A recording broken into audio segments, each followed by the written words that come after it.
नमस्कार शेतकरी मित्रांनो, माहिती योजनेची या यूट्यूब चॅनलमध्ये तुमच्या सगळ्यांचं स्वागत आहे। शेतकरी मित्रांनो, पीक विमा योजनेसंबंधी 15 ऑगस्टला अतिशय महत्त्वाची अपडेट आलेली आहे आणि आज आपण या अपडेटविषयी सविस्तर माहिती करून घेणार आहोत। शेतकरी बांधवांनो, तुमच्यासाठी एक गोड बातमी आहे। बराच काळ आपण पीक विम्याची वाट बघत होतो आणि आता ती प्रतीक्षा संपणार आहे।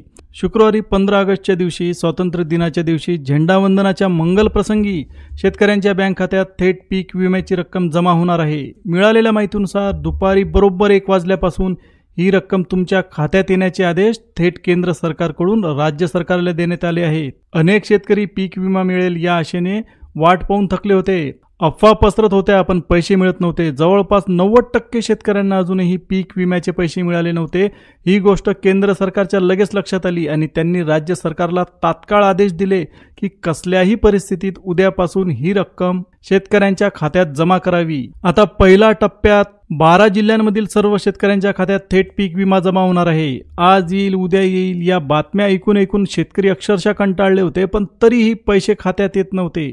अखेर केंद्र सरकारने थेट राज्य सरकारला आदेश दिले आहेत की कसलीही कारणे न देता शुक्रवारी दुपारी 1 वाजल्यापासून शेतकऱ्यांच्या खात्यात विम्याची रक्कम जमा व्हायलाच पाहिजे। आता या पहिल्या टप्प्यात 2022 साली पीक विमा भरलेले पण पैसे न मिळालेले शेतकरी तसेच 2023-24 सालीही विमा भरून रक्कम न मिळालेल्या शेतकऱ्यांना 3 वर्षांचे पैसे एकत्रितपणे देण्यात येणार आहे। हा आदेश थेट पंतप्रधान नरेंद्र मोदी यांनी देवेंद्र फडणवीस यांना दिला आणि देवेंद्र फडणवीस आपल्या महाराष्ट्राचे मुख्यमंत्री आहेत आणि त्यामुळे या आदेशाला फार महत्त्व आहे। तर शेतकरी मित्रांनो, मोदींनी दिलेला आदेश मुख्यमंत्री पाळणारच, कारण हा आदेश थेट केंद्र सरकारकडून आलेला आहे। केंद्र सरकारच्या लक्षात आलं की राज्य सरकार शेतकऱ्यांच्या विम्याबाबत दुर्लक्ष करत आहे आणि मग केंद्राने थेट राज्य सरकारला ताकीद दिली, धमकी दिली। हा पीक विमा केंद्र सरकारचा आहे, राज्य सरकारचा नाही, हे लक्षात ठेवा। अनेक शेतकऱ्यांच्या खात्यात अजूनही पैसे पोहोचले नव्हते, त्यामुळे शेतकरी वर्ग प्रचंड नाराज आणि दुखी होता। येणाऱ्या निवडणुकीत याचा फटका भाजप सरकारला बसू शकतो, हे लक्षात घेऊनच केंद्र सरकारने आदेश दिला। शुक्रवारी 15 ऑगस्ट रोजी दुपारी बरोबर 1 वाजता शेतकऱ्यांच्या खात्यात पीक विम्याची रक्कम जमा केली जावी। शेतकरी बांधवांनो, जर तुम्ही 21, 22, 23 आणि 24 साली पीक विमा भरला असेल आणि अजूनही तुमच्या खात्यात पैसे आले नसतील तर तुमच्यासाठी खूप आनंदाची बातमी आहे। केंद्र सरकारने आता थेट आदेश दिले आहेत की हा विमा तात्काळ शेतकऱ्यांच्या बँक खात्यात जमा करावा। गेल्या अनेक दिवसांपासून आज येईल उद्या येईल अशा बातम्यांनी शेतकरी गोंधळले होते, पण राज्य सरकारकडून काही हालचाल होत नव्हती। अखेर केंद्र सरकारने स्वतः हस्तक्षेप करून पीक विमा सोडण्याचा आदेश दिला। यासोबतच कोणत्या पिकांसाठी विमा मिळणार आहे याची यादीही सरकारकडून जाहीर करण्यात आली आहे। तर शेतकरी मित्रांनो, आता तुमचं कोणतं पीक नोंदवलं गेलं आहे आणि कोणत्या पिकांचं नुकसान झालं आहे हे खूप महत्त्वाचं ठरणार आहे, त्यामुळे ही बातमी नीट लक्ष देऊ नये का। एका यादीत सर्वात पहिलं पीक आहे सोयाबीन। जर 2022, 23 आणि 24 मध्ये तुमच्या सोयाबीन पिकाचं नुकसान झालं असेल आणि तुम्ही पीक विमा भरला असेल तर तुम्हाला हा विमा मिळणारच। दुसऱ्या क्रमांकाचं पीक आहे कापूस। शेतकऱ्यांचं लाडकं पीक म्हणजे कापूस। कापसाचं नुकसान झालं असेल आणि विमा भरलेला असेल तर हाही तुमच्यासाठी चांगला मौका आहे, चांगली संधी आहे। त्यानंतर बाजरी, कांदा, तूर, मटकी, भूक, भुईमुग, ज्वारी तसेच केळी आणि आंबा। पहा मित्रांनो, केळी आणि आंब्यांना सुद्धा पीक विमा भेटणार आहे। अशा जवळपास 40 पिकांना केंद्र सरकारकडून पीक विमा मंजूर झाला आहे। या सर्व पिकांसाठी निधी केंद्र सरकारने राज्य सरकारला देऊनही अजूनही अनेक शेतकऱ्यांच्या खात्यात पैसे पोहोचले नाहीत, म्हणून केंद्र सरकारने आता थेट राज्य सरकारला आदेश दिले आहेत की ही रक्कम तात्काळ शेतकऱ्यांच्या खात्यात जमा करावी। कसल्याही परिस्थितीत शुक्रवारी 15 ऑगस्ट रोजी दुपारी बरोबर 1 वाजल्यापासून पीक विम्याची रक्कम जमा व्हावी असा थेट आदेश आलेला आहे। त्यामुळे जर तुम्ही पीक विमा भरला असेल तर ही तुमच्यासाठी खूपच आनंदाची बातमी आहे।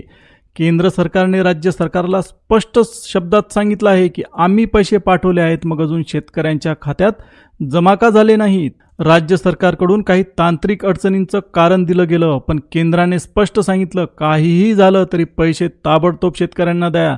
त्यामुळेच आता राज्य सरकारकडून नवीन अपडेट आला आहे की 15 ऑगस्टच्या शुभ दिवशी दुपारी 1 वाजता शेतकऱ्यांच्या खात्यात पीक विम्याची रक्कम जमा होणार आहे। पहिल्या टप्प्यात यामध्ये 12 जिल्ह्यांचा समावेश असेल। तर शेतकरी मित्रांनो, 12 जिल्ह्यांमध्ये पीक विमा सोडण्याचे आदेश तर आले आहेतच, पण इथे एक महत्त्वाची गोष्ट लक्षात घ्या। हा पीक विमा केंद्र सरकारकडून सोडला गेला असला तरी तो सर्व बँकांच्या खात्यात जाणार नाही, कारण काही बँकांकडे स्वतःचा IFSC कोड नाही आणि हा विमा फक्त केंद्र सरकारच्या यादीतील बँकांमध्येच जमा होतोय। त्यामुळे तुमची बँक या यादीत आहे का हे नीट तपासून बघा।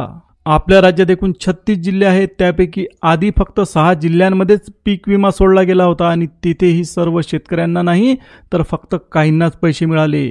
त्यानंतर आणखी एक टप्प्यात 7 जिल्ह्यांमध्ये थोडाफार पीक विमा जमा झाला, पण अजून 30 जिल्ह्यांमधील शेतकरी आजही या पैशाची आतुरतेने वाट बघत आहेत।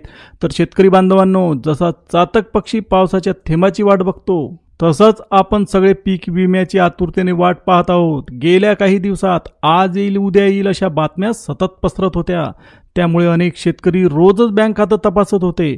कदाचित आज पैसे आले असतील, उद्या येतील असा विचार मनात होत होता, पण ठामपणे पीक विमा कधी मिळणार हे कोणीच सांगत नव्हतं। त्यामुळे नाराजी वाढत होती। अखेर केंद्र सरकारने लक्षात घेऊन राज्य सरकारला थेट आदेश दिले, तात्काळ पीक विमा शेतकऱ्यांच्या खात्यात जमा करा। त्यामुळे आता शेतकरी वर्गामध्ये आनंदाचं वातावरण निर्माण झालं आहे। शुक्रवारी 15 ऑगस्ट रोजी दुपारी बरोबर 1 वाजल्यापासून पीक विम्याच्या वाटपाला सुरुवात होणार आहे। पहिल्या टप्प्यात 12 जिल्ह्यातील शेतकऱ्यांना ही रक्कम मिळणार असल्याची मोठी बातमी समोर आली आहे। हा पीक विमा सर्व बँकांच्या खात्यात जमा होणार नाही, हे सुद्धा इथे लक्षात घ्या, कारण केंद्र सरकारने यासाठी फक्त काही ठराविक बँकांची निवड केली आहे। लक्षात ठेवा, हा विमा राज्य सरकारचा नाही तर थेट केंद्र सरकारचा आहे।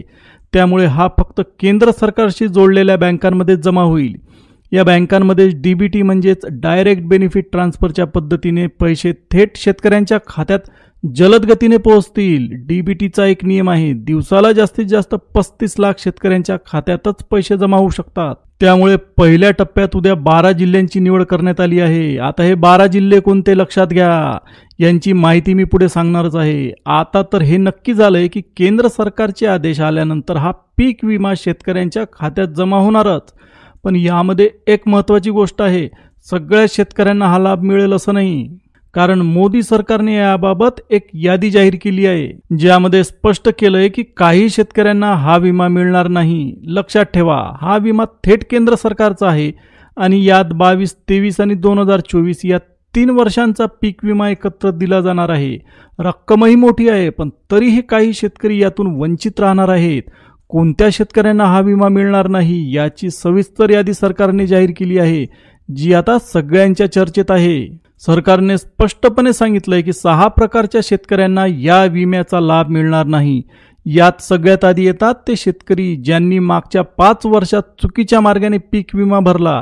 काहींनी शासनाची जमीन, काहींनी कॅनलची, काहींनी गायरान जमीन स्वतःच्या नावावर दाखवली आणि विमा घेतला। तपासात असंही समोर आलंय की काही जणांची शेतीची स्वतःची जमीन नव्हती, पण खोटी कागदपत्र तयार करून सरकारचा विमा उचलला। एवढंच नव्हे तर रस्त्याच्या कडेची, डोंगराळ भागातील आणि शेतीयोग्य नसलेली जमीन दाखवूनही काहींनी पीक विमा घेतला। अशा प्रकारे गैरमार्गाने लाभ घेणाऱ्या शेतकऱ्यांना थेट योजनेतून बाहेरचा रस्ता दाखवण्याची मोठी अपडेट सरकारकडून आली आहे। नवीन अपडेटनुसार यापैकी पीक विम्याचा पैसा सर्वात आधी फक्त 7 बँकांमधून सोडला जाणार आहे। सरकारने अधिकृतपणे या 7 बँकांची यादी सुद्धा जाहीर केली आहे आणि त्या बँकांना 12 जिल्ह्यांची नावे देखील आजच दिली आहेत। त्यामुळे उद्यापासून शेतकऱ्यांसाठी तयारी जोरात सुरू आहे। या निवडलेल्या बँका म्हणजे लक्षात घ्या, बँका कोणत्या आहेत त्या जाणून घेणं अतिशय महत्त्वाचं आहे।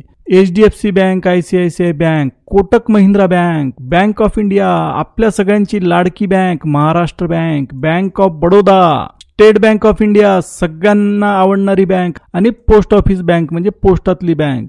जर तुमचं बँक पासबुक या 7 बँकांपैकी एखाद्या बँकेत असेल तर तुम्ही यावेळी पीक विम्यासाठी पात्र आहात। यामध्ये काही बँका थेट केंद्र सरकारच्या आहेत, तर काही खाजगी असूनही त्यांच्यावर सरकारचा दांडगा विश्वास आहे। याच बँकांमधून पैसा सोडण्याचा निर्णय नरेंद्र मोदी साहेबांनी घेतला असून मुख्यमंत्री देवेंद्र फडणवीस यांना आदेश पाठवला आहे। आता पुढे 12 जिल्हे कोणते या निवडले आहेत याची माहिती सुद्धा सांगितली जाणार आहे।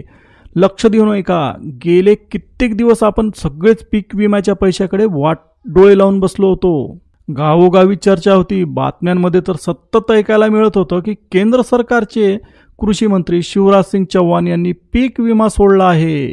खरं तर पैसे सोडले गेले होते, पण काही तांत्रिक अडचणींमुळे ते आपल्या खात्यात पोहोचलेच नव्हते. मात्र आता परिस्थिती पूर्णपणे बदलली आहे आणि आनंदाचे दिवस आले आहेत. 15 ऑगस्ट पासून प्रत्यक्ष पीक विमा वाटपाला सुरुवात होणार आहे. या पहिल्या टप्प्यात 12 जिल्ह्यातील शेतकऱ्यांना लाभ मिळणार आहे. काहींना 20,000, काहींना 15,000 तर काहींना अक्षरशः 35,000पर्यंतचा निधी भेटणार आहे. 3 वर्षांचा एकत्रित पीक विमा जमा होणार आहे. या यादीमध्ये नाव आहेत धुळे, नांदेड, उस्मानाबाद, बीड, जालना, गडचिरोली, लातूर, सिंधुदुर्ग, रायगड, रत्नागिरी, कोल्हापूर आणि सोलापूर या जिल्ह्यांचा यामध्ये समावेश होईल. जर तुमचा जिल्हा यात नसेल तर बिलकुल काळजी करू नका, कारण सरकार हा पीक विमा 3 टप्प्यात वाटप करणार आहे. पहिल्या टप्प्याचं वाटप 15 ऑगस्टला होईल, म्हणजे आज होईल. दुपारी 1 वाजेपासून शेतकरी बंधूंनो लक्षात घ्या, 1 वाजेपासून तुमच्या अकाउंटमध्ये दनादन पैसे यायला सुरुवात होतील. म्हणजे पहिल्या टप्प्याचं वाटप हे आजपासून होईल. त्यानंतर दुसरा टप्पा आणि तिसरा टप्पा मिळून पुढील 2 ते 3 दिवसात सगळ्यांच्या खात्यात पैसा जमा होईल, अशी माहिती सरकारी सूत्रांकडून दिली गेली आहे. तर शेतकरी बांधवांनो, पीक विम्यासंबंधीची आजची अपडेट ही नक्कीच तुम्हाला आवडली असेल. आणि तुम्हाला पीक विमा मिळेल का, तुम्ही कोणत्या जिल्ह्यात पीक विमा वाटपाला सुरुवात झालेली आहे याबद्दलची माहिती सुद्धा तुम्हाला भेटलेली असेल. तर नक्कीच तुम्हाला हा व्हिडिओ आवडला असेल तर व्हिडिओला लाईक द्या, चॅनलला सबस्क्राईब करा आणि जास्तीत जास्त शेतकरी बांधवांपर्यंत या व्हिडिओला शेअर करा. धन्यवाद.